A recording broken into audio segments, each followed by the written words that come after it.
Hello प्यारे बच्चों, स्वागत है आप सभी का आपके अपने YouTube चैनल में। तो इस वीडियो में हम कक्षा 10 विज्ञान और विज्ञान में आज का हमारा चैप्टर नंबर 6 है, रासायनिक अभिक्रियाएं और उत्प्रेरक। इस चैप्टर का फर्स्ट पार्ट हम इस वीडियो में पढ़ने वाले हैं और ये नोट्स हैं, इनको आप साथ साथ में लिख भी सकते हैं।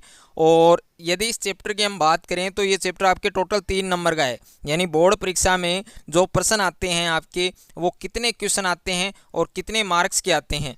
तो इस अध्याय से बोर्ड परीक्षा में आपके एक अंक का जो एक अंक के क्वेश्चन पूछे जाते हैं।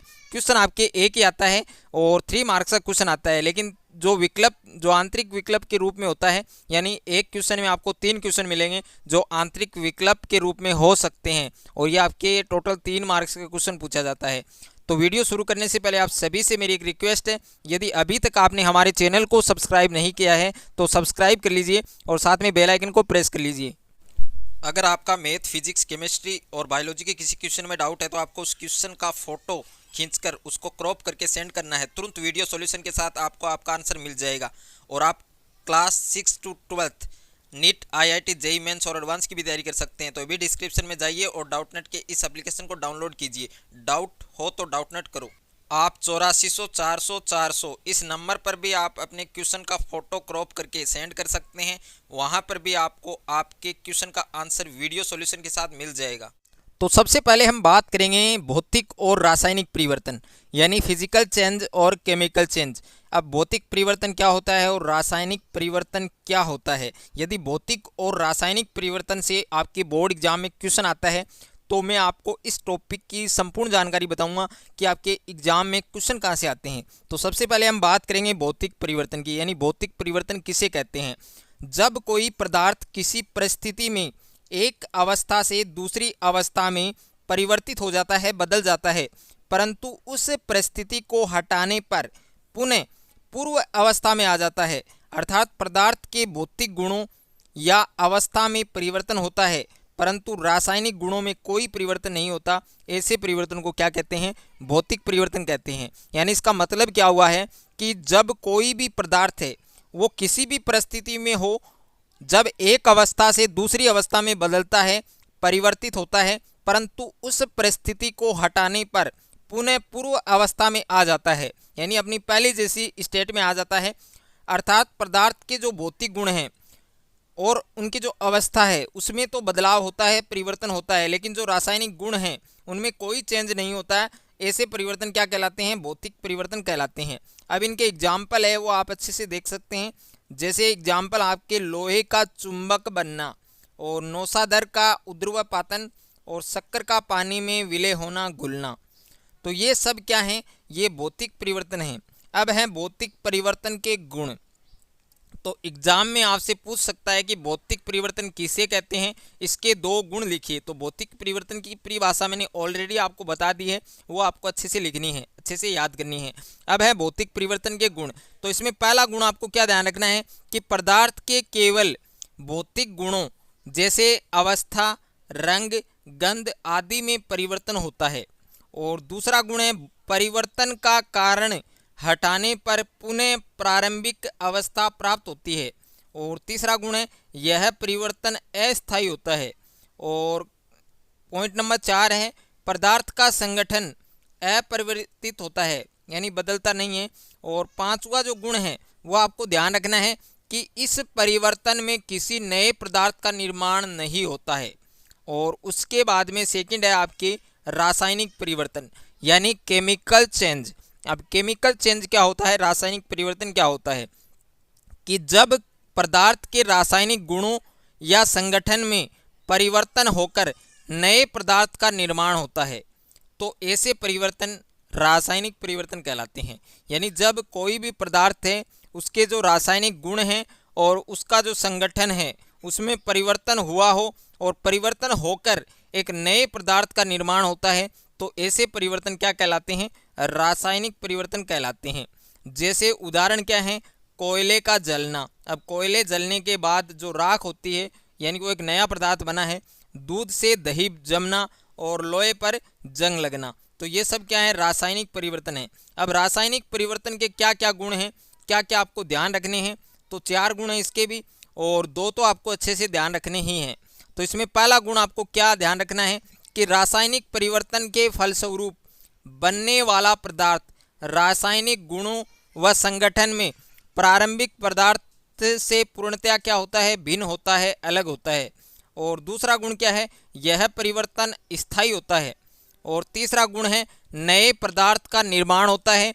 और पॉइंट नंबर 4 है कि पदार्थ अपने पूर्व गुणों को खो देता है। तो ये 4 गुण आपको अच्छे से ध्यान रखने हैं, वेरी वेरी इंपॉर्टेंट हैं, यहाँ से आपके क्वेश्चन एग्जाम में पूछे जाते हैं। ओके, अब हम बात करेंगे रासायनिक समीकरण, यानी रासायनिक समीकरण क्या होता है, केमिकल इक्वेशन क्या होता है। तो किसी रासायनिक अभिक्रिया में तत्वों या यौगिकों को उनके अणु सूत्रों तथा प्रतीकों के द्वारा निरूपित करने पर प्राप्त समीकरण को रासायनिक समीकरण कहते हैं।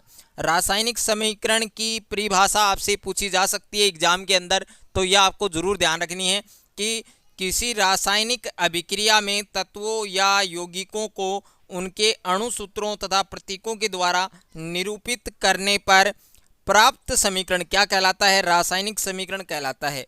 और किसी रासायनिक समीकरण में एक रासायनिक अभिक्रिया प्रदर्शित होती है। अब कोई भी आप एग्जाम्पल ले सकते हैं, जैसे कार्बन है। अब कार्बन और ऑक्साइड, इन दोनों की आपस में परस्पर क्रिया करवाई जाती है। ये दोनों क्या हैं, कार्बन और ऑक्साइड, ये दोनों क्या हैं, ये अभिकारक हैं या क्रियाकारक हैं, क्योंकि ये रासायनिक अभिक्रिया में भाग ले रहे हैं। तो रासायनिक अभिक्रिया में भाग लेने वाले पदार्थों को क्या कहते हैं, अभिकारक या क्रियाकारक कहते हैं। तो ये दोनों क्रियाकारक हैं, यानी कार्बन और ऑक्साइड, और इनसे एक नया पदार्थ बना है। अब नया पदार्थ क्या बना है, कार्बन डाइऑक्साइड, CO2। तो ये CO2 एक प्रकार से क्या है, उत्पाद है, ये क्रियाफल है। ओके, तो रासायनिक अभिक्रियाओं में भाग लेने वाले पदार्थों को क्या कहते हैं, अभिकारक या क्रियाकारक। और इस अभिक्रिया में अभिकारक क्रियाकारक कौन है, कार्बन है और ऑक्साइड है। और इन दोनों से एक नया पदार्थ का निर्माण हुआ है, और उस नए पदार्थ का क्या नाम है, कार्बन डाइऑक्साइड है, और इसे ही हम क्रियाफल कहते हैं। उसके बाद में नेक्स्ट टॉपिक है हमारा द्रव्यमान संरक्षण का नियम। अब द्रव्यमान संरक्षण का नियम क्या होता है, इस नियम से एग्जाम में क्वेश्चन पूछ सकता है आपसे कि द्रव्यमान संरक्षण का नियम लिखिए। तो इस नियम के अनुसार अभिक्रिया के फलस्वरूप अभिक्रिया में भाग लेने वाले अभिकारकों का द्रव्यमान और अभिक्रिया में बनने वाले उत्पादों का द्रव्यमान क्या होता है, बराबर होता है। यानी कोई भी रासायनिक अभिक्रिया है, उस अभिक्रिया में जितने क्रियाकारक हैं उनका द्रव्यमान और अभिक्रिया के अंदर जो नया पदार्थ बना है उन क्रियाकारकों से उनका द्रव्यमान दोनों इक्वल होते हैं, बराबर होते हैं। अर्थात संपूर्ण अभिक्रिया में द्रव्यमान संरक्षित रहता है। इसे ही हम क्या कहते हैं, द्रव्यमान संरक्षण का नियम कहते हैं। उसके बाद में है रासायनिक समीकरण की विशेषताएं।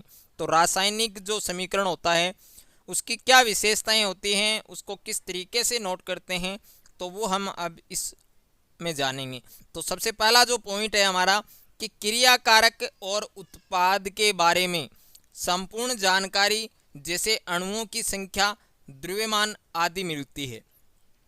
और दूसरा गुण है पदार्थों की भौतिक अवस्था की जानकारी प्राप्त होती है। तीसरा जो विशेषता आपकी रासायनिक अभिक्रिया के लिए आवश्यक परिस्थितियों, जैसे ताप, दाब, उत्प्रेरक आदि के बारे में पता चलता है। और पॉइंट 4 है समीकरण अभिक्रिया की उत्क्रमणीयता की भी जानकारी देता है। तो ये जो विशेषताएं हैं यह आपको याद रखनी है।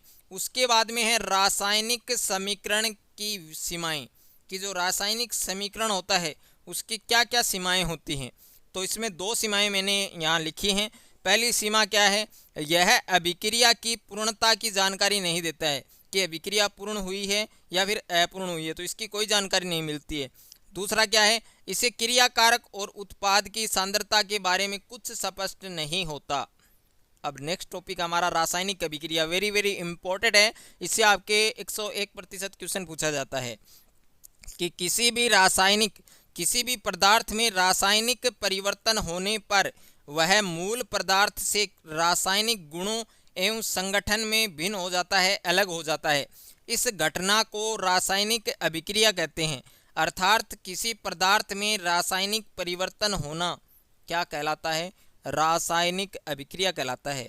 यानी किसी भी पदार्थ में रासायनिक परिवर्तन होने पर वह मूल पदार्थ से रासायनिक गुणों एवं संगठन में भिन्न हो जाता है, इस घटना को रासायनिक अभिक्रिया कहा जाता है। अर्थात किसी पदार्थ में रासायनिक परिवर्तन होना क्या कहलाता है? रासायनिक अभिक्रिया कहलाता है। जैसे एक एग्जाम्पल है 2Mg प्लस O2, तो यहाँ एक नया पदार्थ बना है 2MgO, ओके, यानी मैग्नीशियम ऑक्साइड।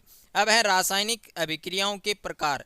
तो जितने भी प्रकार हैं, कुछ प्रकार इस पार्ट में बताऊंगा और कुछ पार्ट हैं वो आपके नेक्स्ट पार्ट में आपको बताऊंगा। तो आपको ज़रूर अच्छे से ध्यान रखनी है कि रासायनिक अभिक्रियाएं कितने प्रकार की होती हैं, टोटल आपको ध्यान रखनी है। तो इसमें पहला जो प्रकार है संयुग्मन अभिक्रिया, इसे योगात्मक अभिक्रिया या संयोजन अभिक्रिया भी कहते हैं।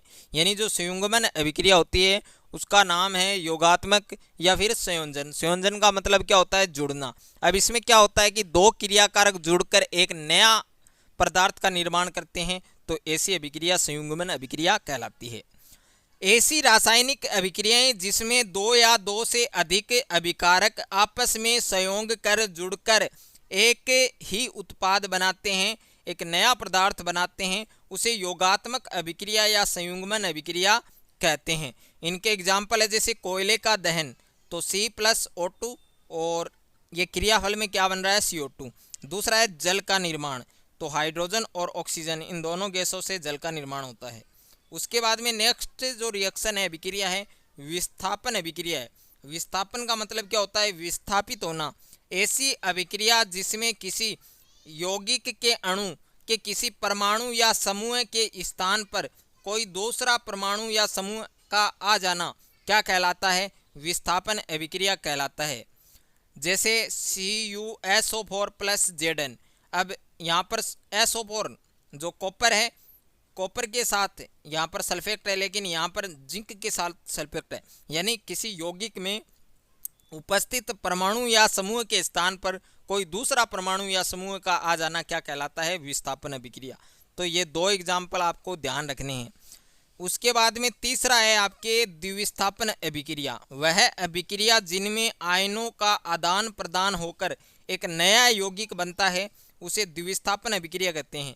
कि वह अभिक्रिया जिनमें आयनों का आदान प्रदान होकर एक नया यौगिक बनता है, उसे हम द्विविस्थापन अभिक्रिया कहते हैं। तो इसके भी दो एग्जाम्पल हैं, CuSO4 यानी कॉपर सल्फेट और ये कास्टिक सोडा सोडियम हाइड्रोक्साइड। इन दोनों की हमने रिएक्शन की, तो यहाँ पर भुजा हुआ चूना और सोडियम सल्फेट का निर्माण हुआ है। यहाँ पर सिल्वर नाइट्रेट और पोटेशियम क्लोराइड की रिएक्शन हमने की है, तो यहाँ पर सिल्वर क्लोराइड और यहाँ पर बना क्या है? KNO3 potassium nitrate.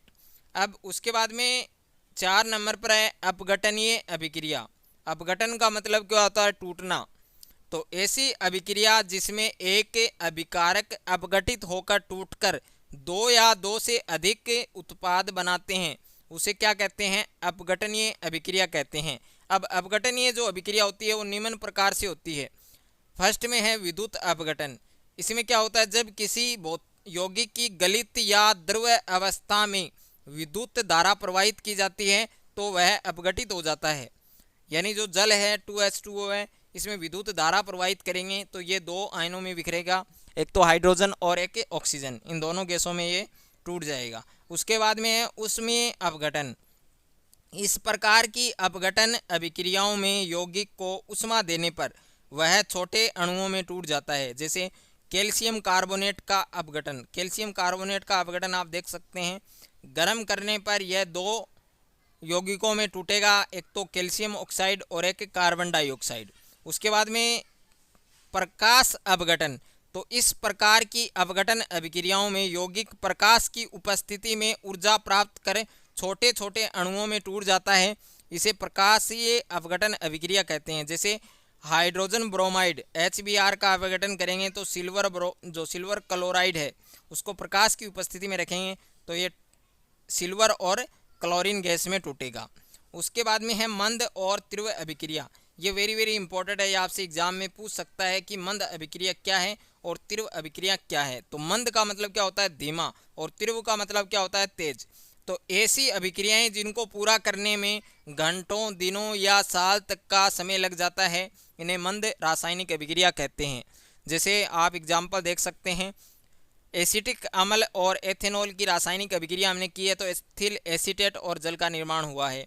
और तीव्र अभिक्रिया यानी जो वे अभिक्रियाएं जिनमें अभिकारकों को मिलाने पर शीघ्र ही उत्पाद में बदल जाती हैं, उन्हें तीव्र अभिक्रिया कहते हैं। जैसे कास्टिक सोडा है, सोडियम हाइड्रोक्साइड और HCl हाइड्रोक्लोरिक अम्ल की रिएक्शन की है, तो सोडियम क्लोराइड और जल का निर्माण हुआ है। तो ये वीडियो आपको अच्छा लगे तो वीडियो को लाइक करें, दोस्तों के साथ शेयर करें, और मिलते हैं नए वीडियो में। तब तक के लिए थैंक यू सो मच।